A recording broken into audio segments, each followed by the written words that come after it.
Bismillahirrahmanirrahim. Assalamu alaikum students. How are you all? I hope you all are fine. Today we are going to start our English language lecture for class 3. Students, here we are going to start definition of verb.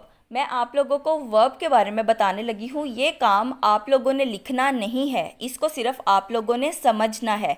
यहाँ मैंने सिर्फ आप लोगों को समझाने के लिए ये राइट किया है ताकि मैं आप लोगों का वर्ब का कॉन्सेप्ट क्लियर कर सकूँ, उसके बाद आप लोगों को काम करवाऊँ. हम लोगों ने आज बुक वर्क करना है. जब आप लोगों ने काम स्टार्ट करना होगा तो मैं आप लोगों को बता दूंगी कि आप अपनी बुक्स ओपन करें और अपना काम स्टार्ट करें. Now you only listen to me carefully. Definition of verb. As you know what is the verb. आप लोगों को पता ही होगा कि वर्ब क्या होता है. Verb is an action word. Verb जो है एक ऐसा लफ्ज़ होता है जो कि हमें किसी जुमले में या सेंटेंस में किसी काम के करने को या उस जुमले में जो हरकत हो रही है उसके बारे में बताता है. वो लफ्ज़ वर्ब कहलाता है. A verb is an action word. It tells about the action of the subject in a sentence. एक वर्ब जो है वो एक एक्शन वर्ड है जो कि हमें बताता है कि उस जुमले में जो काम करने वाला है वो क्या काम कर रहा है. Example, Ali is running on the road. Ali सड़क पर भाग रहा है. तो यहाँ रनिंग क्या है? यहाँ रनिंग वर्ब है, यानी कि भागना. इस जुमले में काम क्या हो रहा है? रनिंग हो रही है, भाग रहा है. तो जो काम है या जो लफ्ज़ हमें बता रहा है कि इस जुमले में हो क्या रहा है वो वर्ब है. इसीलिए रनिंग को मैंने ब्लैक से राइट किया ताकि आप लोग देख सकें कि ये वर्ब है. नेक्स्ट है हमारा we cook food for guests. हम मेहमानों के लिए खाना पकाते हैं. तो अब इस जुमले में काम क्या हो रहा है? कुकिंग हो रही है, यानी कि कुक फूड. तो कुक को हमने ब्लैक से लिखा क्योंकि ये हमारा वर्ब है. तो आप लोगों को समझ आ गई होगी कि रनिंग और कुक जो हैं ये हमारे एक्शन वर्ड हैं, यानी कि ये हमारे वर्ब हैं. Now I will close the copy and please you open the books and open the page number 19. First you draw the lines and mention the date, classwork and day on the top of the page. Then you draw the line and write English language. आप लोगों ने English language इसलिए लिखना है ताकि आप लोगों को पता चले कि आप लोग इंग्लिश लैंग्वेज का काम कर रहे हैं. अब पेज नंबर 19 पर हमारा क्वेश्चन नंबर 1 है underline the verbs in the following. आप लोगों को यहाँ नीचे एक पैराग्राफ गिवन है, उसमें वर्ब्स जो हैं उनको आपने अंडरलाइन करना है, यानी कि उसके नीचे आप लोगों ने लाइन लगानी है. ओके, अब हम लोग अपना पैराग्राफ रीड करने लगे हैं. Naila set beside the road. Naila सड़क की साइड पर बैठी थी. तो सेट क्या है? वर्ब है, तो इसको हमने अंडरलाइन कर लिया. She read her book and waited for the bus. वो किताब पढ़ रही थी और बस का इंतज़ार कर रही थी. तो यहाँ रीड और वेटेड वर्ब हैं, इनको हमने अंडरलाइन कर लिया. A boy came past on his bicycle. एक लड़का वहाँ पर आया अपनी साइकिल पर.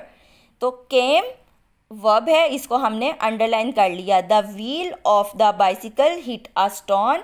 उसकी जो साइकिल का टायर है उसने वो टकराया एक पत्थर के साथ. तो यहाँ हिट क्या है? वर्ब है, इसको हमने अंडरलाइन कर लिया. The bike fail over. उसकी जो साइकिल है वो वहाँ पर गिर गई. तो फेल को यहाँ पर हमने अंडरलाइन किया क्योंकि ये वर्ब है. The boy went flying through the air and landed in front of the Naila. लड़का जो है उड़ता हुआ वहाँ पर गिरा, नाइला के सामने आकर गिर गया.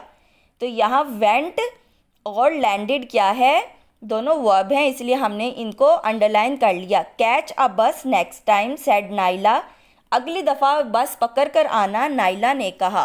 तो यहाँ कैच और सेड हमारे एक्शन वर्ड हैं, यानी कि वर्ब हैं, इसलिए हमने इनको अंडरलाइन कर लिया. The boy smiled and rubbed his knees. लड़का मुस्कुराया और अपने घुटने रगड़ रहा था. तो यहाँ स्माइल्ड और रब्ड क्या है? ये हमारे वर्ब्स हैं, इसलिए इनको हमने अंडरलाइन कर लिया. Now we have done our question number 1 and move to question number 2. Choose a verb from the box and complete the following. Use the correct form of verb and use each verb only once.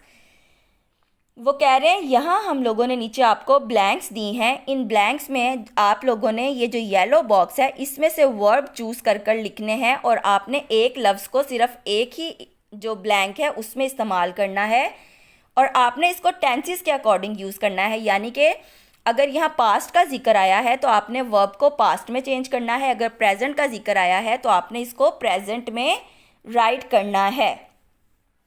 ए है they dash for an hour every afternoon, वो 1 घंटे के लिए हर दोपहर dash करते थे। क्या करते हैं वो रेस्ट करते हैं।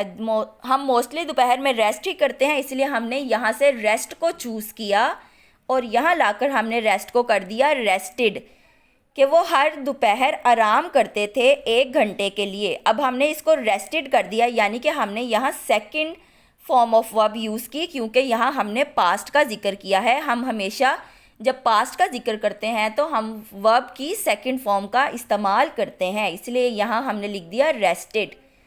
बी है Jason and Mary dash with their friends in the garden now, Jason और मैरी अपने दोस्तों के साथ बाग में अभी डैश कर रहे हैं। तो बच्चे मोस्टली बाग में क्या करते हैं, प्ले करते हैं, तो हमने यहाँ से प्ले को चूज़ किया और यहाँ लाकर हमने इसको आर प्लेइंग कर दिया। अब हमने आर प्लेइंग क्यों किया, क्योंकि यहाँ नाउ का जिक्र है, यानी कि अभी मीन्स प्रेजेंट की बात हो रही है। तो जब अभी का उसी वक्त काम हो रहा हो तो उसके लिए हम आईएनजी का इस्तेमाल करते हैं। प्ले के साथ हमने आईएनजी लगाकर उसको प्लेइंग कर दिया, यानी कि जो काम हो रहा है उसके लिए हम आईएनजी इस्तेमाल करते हैं। और जब हम आईएनजी वाले वर्ब यूज़ करते हैं तो उसके साथ हम हेल्पिंग वर्ब का इस्तेमाल ज़रूर करते हैं। और यहाँ क्योंकि 2 लोगों का जिक्र था, जैसन और मैरी का, तो इसलिए हमने आर का हेल्पिंग वर्ब यूज़ किया है और हमने लिखा आर प्लेइंग, कि वो बाग में खेल रहे हैं। Jason and Mary are playing with their friends in the garden now, Jason और मैरी बाग में खेल रहे हैं अपने दोस्तों के साथ अभी। सी है Sarah dash a whole glass of milk before going to bed last night, Sarah ने डैश किया अपना सारा ग्लास जो है दूध का बिस्तर पर जाने से पहले पिछली रात। तो हम लोगों ने जो है वो ग्लास के लिए, दूध के ग्लास के लिए क्या यूज़ करेंगे, ड्रिंक यूज़ करेंगे। तो हमने यहाँ ड्रिंक को लाकर ड्रैंक कर दिया, क्योंकि यहाँ लास्ट नाइट का जिक्र हुआ है, पिछली रात का। इसका मतलब ये पास्ट का जिक्र है, इसलिए। और पास्ट के लिए हम हमेशा वर्ब की सेकंड फॉर्म यूज़ करते हैं, तो हमने ड्रिंक को ड्रैंक कर दिया। सारा drank a whole glass of milk before going to bed last night. D है she dash television every evening, तो यहाँ हम टेलीविज़न के लिए हमेशा वॉच यूज़ करते हैं, यानी कि देखना। तो हमने यहाँ लिखा वॉचेज़, हमने यहाँ इसको वॉचेज़ इसलिए कर दिया क्योंकि वो एवरी इवनिंग की बात कर रहे हैं, हर शाम की, यानी कि वो काम जो कि रोज़ाना होना है या होता है। तो जब ऐसा काम जो कि हमने रोज़ाना करना है या हम रोज़ाना कर रहे हैं तो उसके लिए हम लोग प्रेजेंट, मतलब वो प्रेजेंट में भी हो रहा है और वो आगे भी होना है, तो उसके लिए हम लोग क्या करते हैं, हम लोग जहाँ ही शी इट यूज़ होता है उसके साथ एस या ई एस का यूज़ करते हैं। यानी हमने वॉच के साथ ई एस लगाकर उसको वॉचेस कर दिया, क्योंकि यहाँ पर शी था और वो काम जो है वो रेगुलर बेसिस पर होना है। She watches television every evening. E है अमीन dash a cold last week but is better now, अमीन जो है उसको पिछले हफ्ते सर्दी हो गई थी लेकिन अब वो बेहतर है। तो यहाँ हमारा लास्ट वर्ड था कैच, जो कि हमने पिक कर लिया और यहाँ लाकर हमने उसको कॉट कर दिया, क्योंकि ये यहाँ पर लास्ट वीक का जिक्र हुआ है, पिछले हफ्ते का जिक्र हुआ है। तो हमने कैच की सेकंड फॉर्म कॉट यूज़ की कि अमीन को पिछले हफ्ते सर्दी हो गई थी लेकिन अब वो बेहतर है। I hope you will understand this lecture clearly. बेटा please you learn your class work on daily basis. आगे बढ़ते जाओ, पढ़ना है, रुकना नहीं। अल्लाह हाफिज़।